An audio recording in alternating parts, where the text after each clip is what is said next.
so it's called a code of practice and procedure for students and exhibitions and bee shows.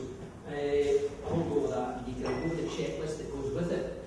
The checklist, basically the checklist starts with how you would approach maybe just a gallery, etc. and so forth, and the things you'd want to know, and the things you would want to know from yourselves. Basically the things is your contact point. That might be a building manager, it might be a sponsor, it might be someone else in the gallery. And followed by that, there'll probably be a technical advisor. So it's always good to meet both of those people, because the technical advisor will probably be able to get inroads. It's not just when your exhibition will be shown or who you'll be showing with, but under what conditions it will be shown. And by that I mean, one of the first things you should probably look at is, what is the space? Try and find it as soon as possible. The space might be suitable, it might not be suitable. You might be able to try and get the space changed. It might be in a public area, it might not be in a public area, it might be in a dedicated space. So all of those things matter, especially if it's just off a corridor like we saw earlier or in a public area. You're going to be limited as to what you can possibly show in there. You're limited by fire rules and regulations, and you're limited by how much area you can actually take up, because you've got to leave some free area to go round about it. The other thing is that if it's in a public area or a staircase or a landing or something like that, fire's got to be taken into account. These are all things that are not necessarily impositions, and don't get the wrong idea that every gallery is going to put its own impositions on it. There's certain positions that they have to be for health and safety rules and regulations, not just for the building, but certain things for the Health and Safety at Work Act. Things that will help them out are any drawings you've got.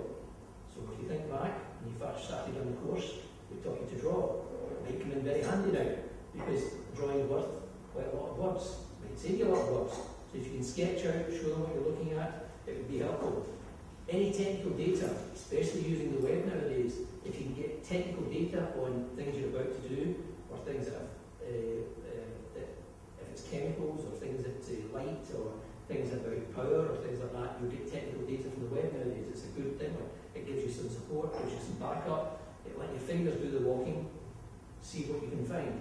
Again, to go forward and handle these things will help the gentleman on the other side give you what you're looking for, or see what you're looking for from him. Things that you should look to is, you'll need to prepare probably with your brief and illustrations. They might ask you to consider such things as how you're going to erect it, where you're going to erect it, e.g. are you going to erect it off-site? If you're going to erect it off-site, that sounds good. Seems to have a lot of problems. How do you get it onto site? Can you transport it? Will it fit through a door? It's not the first time somebody's turned up with something and it don't fit.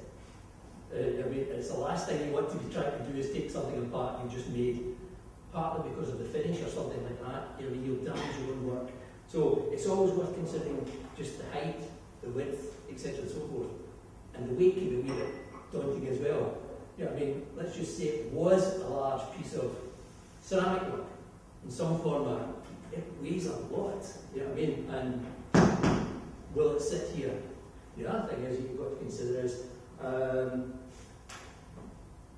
if they're going to let you do it on site, how you're going to construct it. They might be able to say, yes, we can let you do it on site, but unfortunately you've got to find out the times, the opening times, the time you can work on it. You'll find that probably they've had another show going on, because they want to fill the gallery space quite quick. They want to, get everybody in, they want to offer as much opportunity, they want to make as much money. But at the end of the day, your time can be limited, so you need to find out how long it's open. Don't leave yourself where you have no time to do something. You need to maybe find out if there's facilities for your type of the nature of your work, whether it be for painting, whether it be pottery, whether it be metalwork or sculpture of some sort. So you need to find out those type of things. They may ask you for some sort of health and safety statement. That wouldn't be unusual. And that type of statement, again, don't be put off. Think about what it is you're doing. The things that can cause problems is, has it got flashing lights? As the girl had said earlier, noise. You might not think much about it, but someone next door to you, it can be completely different from them. So noise or sound, we all sort of say noise, but it could be sound, and you need the sound. You need it to make it display or get across what you're trying to get across. But that, you need to talk to people. In a public area, that might not be so easy to do. You need to watch for sharp objects around whatever you've got. It's very nice to have something like a a big star or something like that. Three-dimensional work, it's self-supporting, but you need to be able to be sure that people can approach it. You need to watch out if you've got any moving objects, just how they move, what they are. If it's your own work and it's fragile, obviously you don't want it in any way damaged. So you need to watch out how you're doing that. Unbalanced work causes us quite a lot of problems because you've got to then support it in some sort of way. There's other ones that, that no one can sort of advise you on, in that you've got to be certain rules and regulations. If you're using gas, fumes might think, okay, nothing much, or even a smoke machine, nothing much. Unfortunately, if you're sitting there and it's got one of these in the room, which is probably a fire sensor, then as soon as you switch yours on, the gallery will be empty. I'm sorry.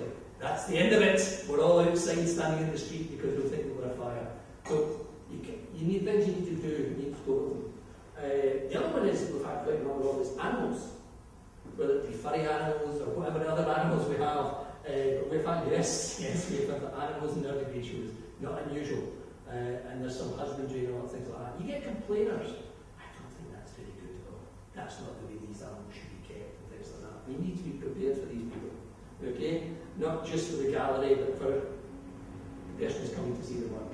You know what I mean? So you've got these different things. But more importantly, the gallery will probably be looking at things about if it's an object to be hung from something. Well, that's obviously quite important. The space you get, if it's a nature lab, you probably can't hang it. It'll be too far away to hang anything on it. You know what I mean? You've got to think about how you're also going to get it out of the building afterwards. Electrics can prove a difficult problem, as you saw earlier on, not just the cost of them, not just the transportation of them, but some places, are very strict on what you can and what you can't do with the electrical systems and lighting. Lighting is not always a good one for a gallery because it might not be lit on the way you're actually hoping for the project to be lit, especially if you're relying on light to cast some shadows and tell things and tell a story. So you need to consider some of these things. I don't leave them to the last moment. The other thing is when you're bringing equipment on, you've got to make sure that in some way that what you're displaying is not offensive to people. Back to this thing with the little furry rabbits or that again, that there are certain things that you would consider in the nature of your work as an artist that are not offensive. But unfortunately, people out there would take it the same way. Occasionally we have degree shows where we've got to put up notices, please be careful when you walk into this area, some things you're saying are likely to offend you. You know what I mean? And that's not an unusual notice. You might think it is, but it doesn't. It happens just quite often. But you might have to also think about these sort of things. And the media you're using to show on, whether it be video or whatever else it is, you've got to make sure that you can run it. So the formats that we were talking about earlier, it's no use relying on the gallery at the last minute to come up with a laptop or something like that and then find out there's something not compatible. So always do a test run on something like this. You know what I mean? For your own sakes rather than anything to do with them. The nature of equipment too, you need to also find out from the gallery who's responsible for insurances. You know what I mean? If it's a finished piece of work, let's just say that you're all Michelangelo or something like that, you've all done very well in your first 2 years out and you've got great names, they will probably say, how's your work being insured? Or you will say, how's my work being insured? Right? Because there could be quite a good argument. And you will find that there's always this offset between the two of you as to who's insuring it. If it's a commercial gallery, they might have a policy. If it's someone who's taking it on board for you as a non-commercial concern, usually they will carry the insurance for you. But you need to check that out. You need to check out your work for the insurance for your works. You need to also watch when you're careful for transportation of any artworks. Notoriously bad. A lot of companies do not carry insurance well enough for pieces of work like yourselves. So you need to check if your insurances, or that the company carries insurance, especially if you're just using an ordinary carrier. So you always want to check that. The thing that they might be able to cover is for carriage, but the other one that they might not be able to cover very well is for theft. So it's sometimes one that's to check just for both for damage and theft of work. It's sometimes too late in the day to find out you've lost it and you haven't got up-to-date pictures or anything else like it. That's a very, very good thing, is just to photograph your work, even though it's just for your own own CVs and things like that, but for the other reasons, for insurances. Security of the gallery itself can be also reported to you, as well as opening times for your exhibition. You need to find out who's supplying security, what type of security, etc. and so forth.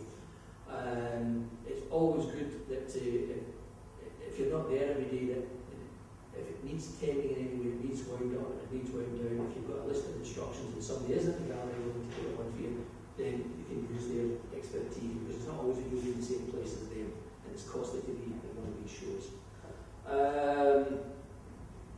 I think that at the end of the day, probably the best piece of advice that we can give to you is that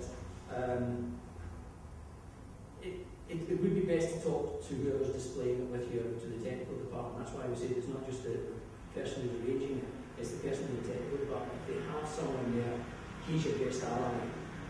He will give you, or she will give you any advice that they've had, because you will probably find there's been something similar before, and you'll find that they've dealt with it in such and such a way, and that can save you an awful lot of work.